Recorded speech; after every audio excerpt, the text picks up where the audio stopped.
late tonight, you may see some low-flying helicopters near Silverthorne and Leadville. It seems the Arab Battle Park services will be spraying for an infestation of box elderbugs. But do keep all pets and children indoors between the hours.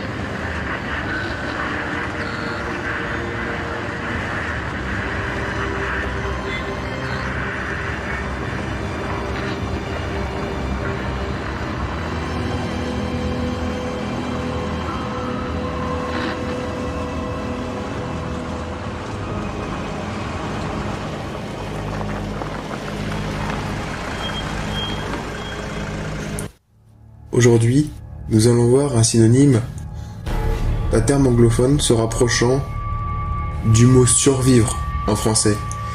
Vous allez voir que ce terme justement n'est pas choisi au hasard. Nous allons parler d'un jeu ayant provoqué une hype de sa sortie en 2013 par le studio qui se nomme Red Barrels ou les barils rouges. Ce jeu, je l'ai nommé Outlast.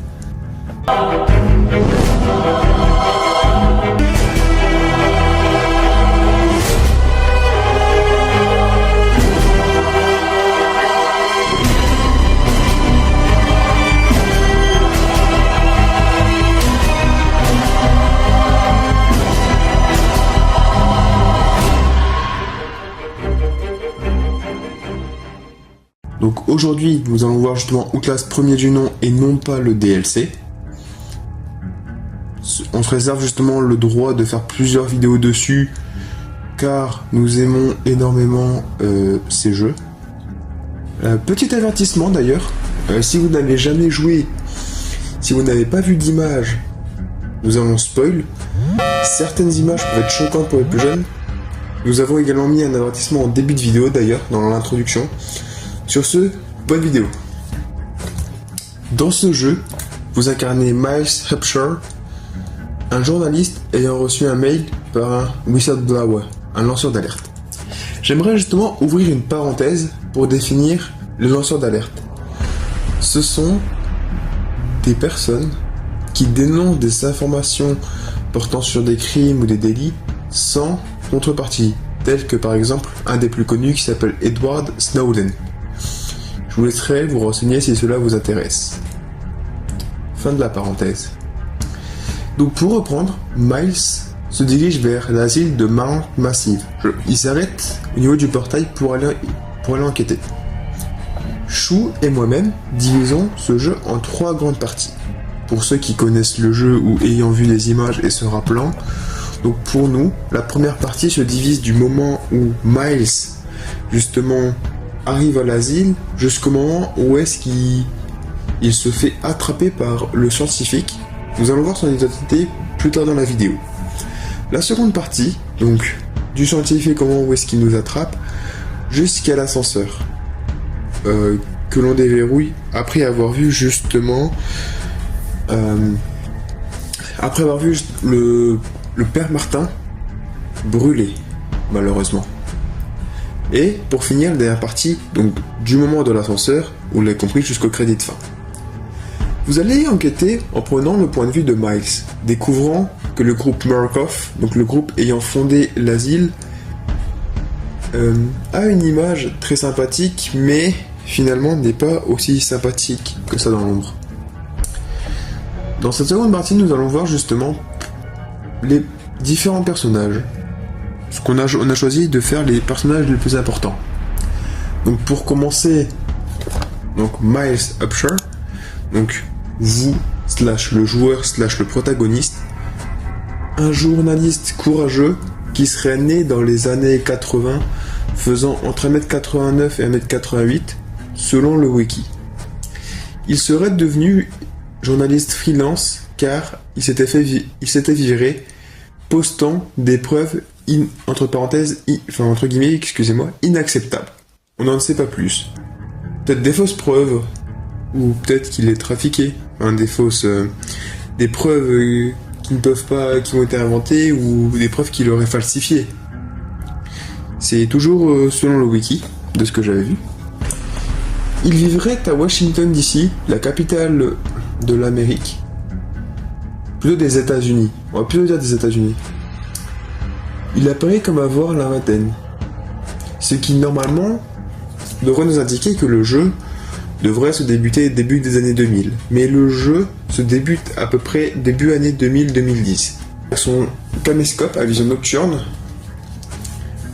il nous montre également des capacités physiques impressionnantes. Par exemple, il y a certains sauts qu'il peut effectuer sans forcément broncher, escalader certains obstacles, comme par exemple déjà certains sauts, je pense notamment au saut où est-ce qu'on perd la caméra, c'est quand même un saut plutôt important, ou même à un moment il y a justement un saut où est-ce qu'il y a des escaliers qui sont cassés et Miles arrive à sauter au-dessus des escaliers tranquillement, un peu dur. Après, pendant qu'il escalade des obstacles, c'est par exemple durant une de ces très nombreuses courses où il arrivera justement à passer au-dessus des obstacles également. Après, pour escalader, c'est un peu plus compliqué, mais c'est une compétence qu'il a aussi. Vu toutes les prouesses physiques qu'il nous démontre, ce ne serait pas étonnant. Une vitesse pouvant semer la majorité des assaillants de l'asile. Il n'est pas doué au combat, malheureusement, il ne peut pas tout avoir dans la vie, mais il préfère s'enfuir au sommet de ses assaillants. Sauf à certains moments, comme par exemple lorsque le scientifique, il empêchera le scientifique de le tuer. Et j'avais également appris un petit fait, c'est que dans ses notes, il aime bien utiliser l'humour noir pour se rassurer.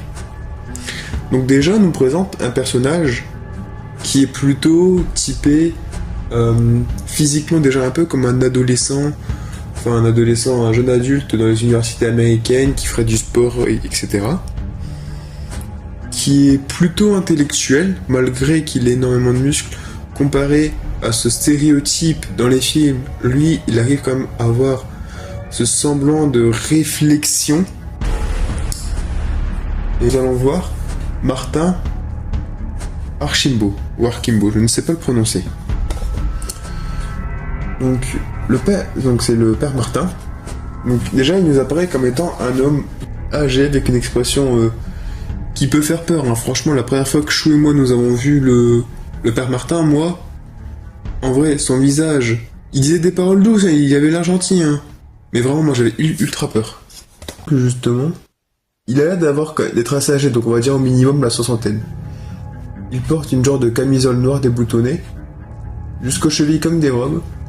Il a un genre de pantalon noir avec des pantoufles. Des sangles beiges autour du torse, ainsi que des poignets qui forment à peu près une croix. Il est vraiment... c'est vraiment un père dans le sens où vraiment il est vraiment pour la religion de l'antagoniste final. Je peux pas encore dévoiler son nom maintenant, parce que justement je voudrais pas vous spoil, mais vraiment il le considère comme un dieu, et lorsque vous croisez la première fois le père Martin, il vous considère littéralement comme un apôtre. Donc pour lui, toute sa religion tourne autour de cet antagoniste. Et donc oui, son dévouement est tellement poussé à l'extrême. Alors, je vais pas dire le S-word, brûlé pensant qu'il va être réincarné. D'ailleurs, il doit même au protagoniste de le filmer pour sa résurrection. Tellement son délire il va loin. Le délire malsain va loin. Après, sinon, il reste très gentil et a aidé Miles durant une grande partie de l'œuvre. Il nous aide, par exemple, j'ai plusieurs exemples, comme les deux prochains personnages que nous allons voir. Il a fait en sorte justement de les rendre plus dociles avec nous. Justement, il a une fixation sur nous. Là, je pense avoir quand même bien développé le père Martin. Je sais pas pour vous. Du coup, on va passer au premier mini-boss. Le tout premier qu'on croise. Chris Walker. Little pig.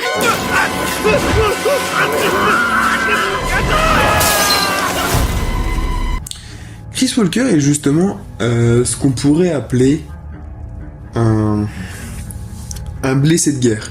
Une personne qui a été traumatisée par la guerre. Déjà, lors d'un des comics d'Outlast, nous apprenons qu'enfant déjà, il avait une peluche cochon, et c'est pour ça que dans le jeu, il nous appellera, je mets entre guillemets Little Pig, en français, petit cochon. Voilà, c'est une petite anecdote comme ça sur Chris Walker. Il apparaît comme étant quand même plutôt grand, il dépasse, il fait à peu près un peu moins de 2,10 m, mais il dépasse les 2 mètres, déjà ce qui est énorme. Et donc vous allez pouvoir voir sur la photo, justement, qu'il a, justement, attention, c'est très gore ce que je vais dire, donc j'espère que vous êtes bien accrochés là.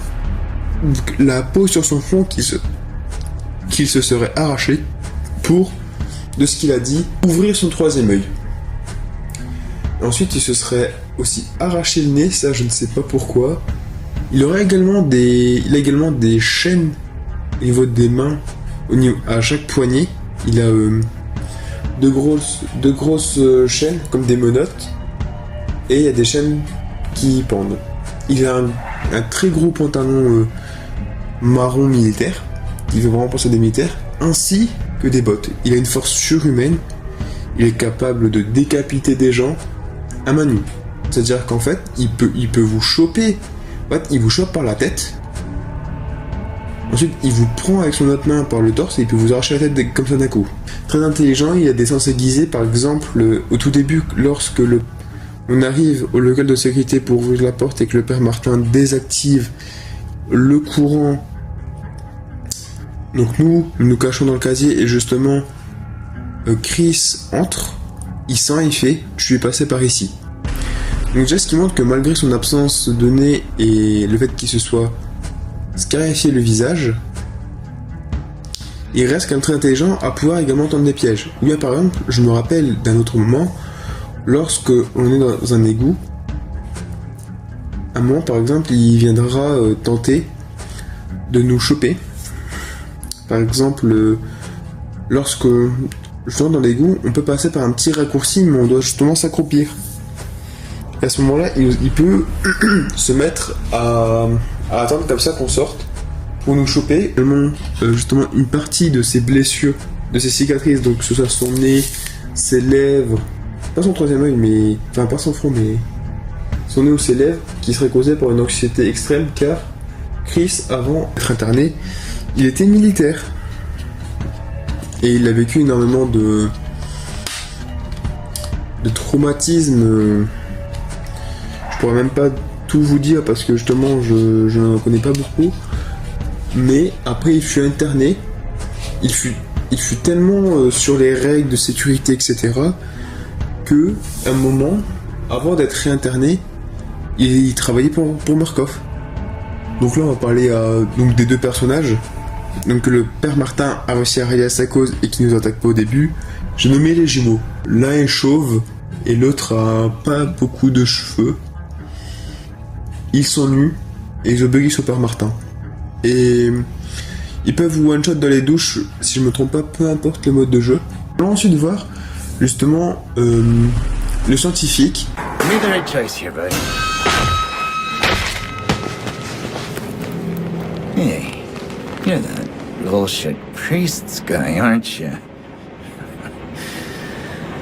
His witness or whatever. You must be exhausted. No, let's take a break, huh, buddy?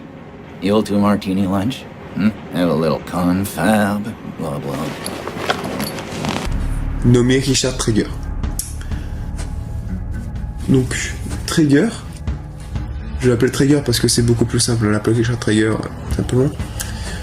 Donc, avant de travailler dans la division biologie de Murkoff, son rôle était d'apprendre la biologie en menant des expériences douteuses sur des patients.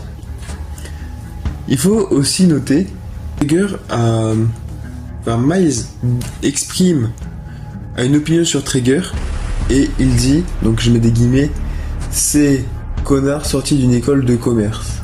Justement, il parle de ces doigts restants que Traeger faisait partie de Murkoff jusqu'à ce que justement le projet, ce qui parle du projet, donc l'a infecté et lui a bousillé le cerveau. La majorité des patients dans l'asile, il a un prix de psychose, schizophrénie, il est sadique, meurtrier, intelligent, il est plutôt fort mentalement et physiquement, surtout mentalement. C'est que la preuve, c'est qu'il peut entretenir des discussions, il garde une certaine notion de la réalité, donc il peut toujours, oui, donc comme je dis, réfléchir, planifier, utiliser des choses pour leurrer. Également monter dans un monde place qui peut être bien. Kidnapper des gens pour en faire des cobayes.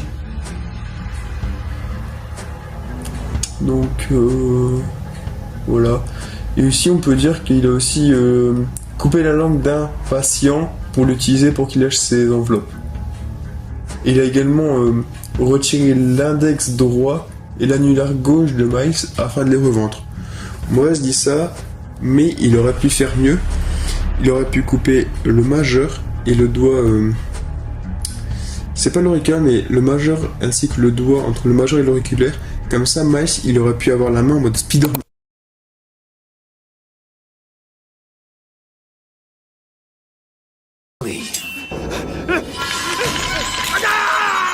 You paying attention? Don't pass that on me. There's still a lot for you to absorb.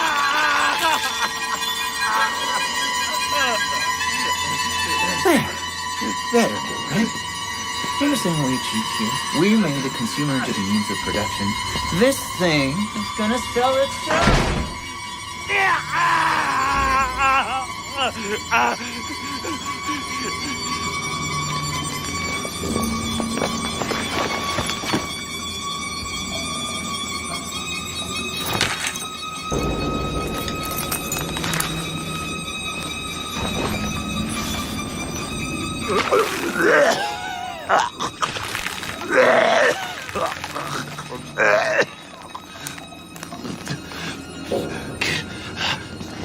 Man. Ça aurait été beaucoup plus stylé. Je dis ça, je pose ça ici. Ensuite, là on va passer au boss final, le Wall Rider. Le Wall Rider, c'est un assemblage de nano-robots particules. Ensuite, il est aussi grand que Chris Walker. Bon, même plus, également, il est plus fort que lui parce que justement, spoil à la fin, il arrive à soulever Trigger dans... non, pas Trigger. Chris Walker, excusez-moi, dans les airs. Il le fait vaciller partout et il l'envoie directement dans une bouche d'aération, le tuant sur le coup.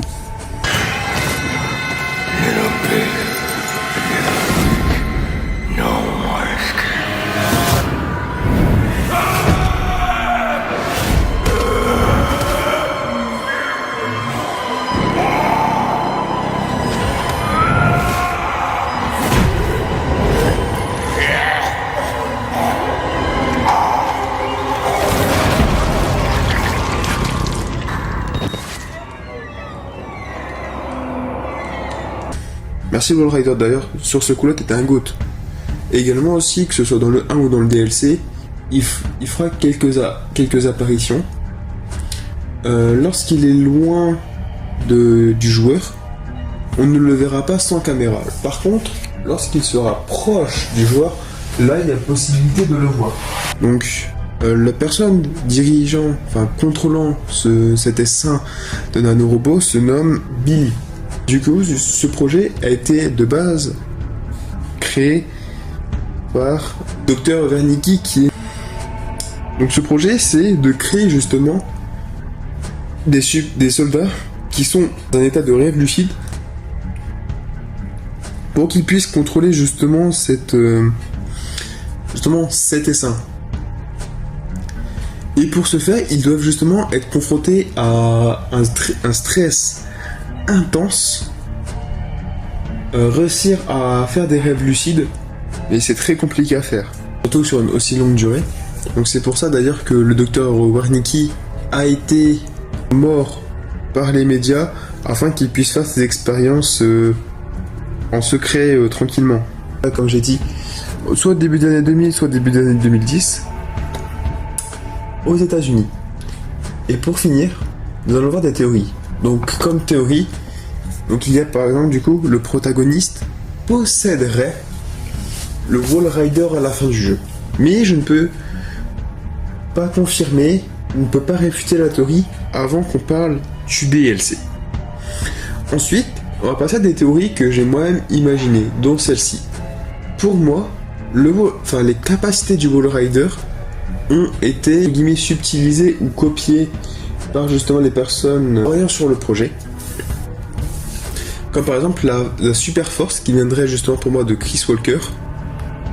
la vitesse qui viendrait justement patient, dont je pense à Trigger, voire même Chris, la capacité justement de réflexion et de piéger qui viendrait de Jupiter Martin, je pense notamment à une certaine scène. Également aussi le fait d'aider, par exemple, enfin d'aider les personnes entre, je dirais pas au cœur pur, parce qu'on ne sait pas si Mike il a un cœur pur ou pas, et c'est pas ce qu'on veut, c'est pas ce que Outlast veut nous enseigner en fait. Donc je ne le dirais pas comme ça, pour moi c'est faux. Mais ce que je veux dire par là, c'est le fait qu'il veut aider quelqu'un comme ça. Pour moi, ça me fait penser un peu à de la gentillesse. Et pour moi, ça me fait penser justement ce qui serait une qualité qui a été prise justement qui a été prise du père. Donc pour moi, justement, que ce soit, je pense que Billy, donc dans sa cellule, enfin dans sa capsule plutôt, tout ce qui se fait injecter a pour but justement, donc déjà de le faire, l'aider à réaliser des pièges comme Trigger, pouvoir aider par exemple certains patients, certaines personnes qui jugeraient de bonnes ou mauvaises, et une super force semblable à celle du patient le plus fort de l'Asie en fait. Là je peux pas dire autrement, il n'y a pas d'autre terme en fait. Et donc malheureusement c'est pour cette première vidéo, elle touche à sa fin. Je vous remercie de m'avoir écouté. C'était Freud de Freud Kurenai. Arrivederci.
becomes a host.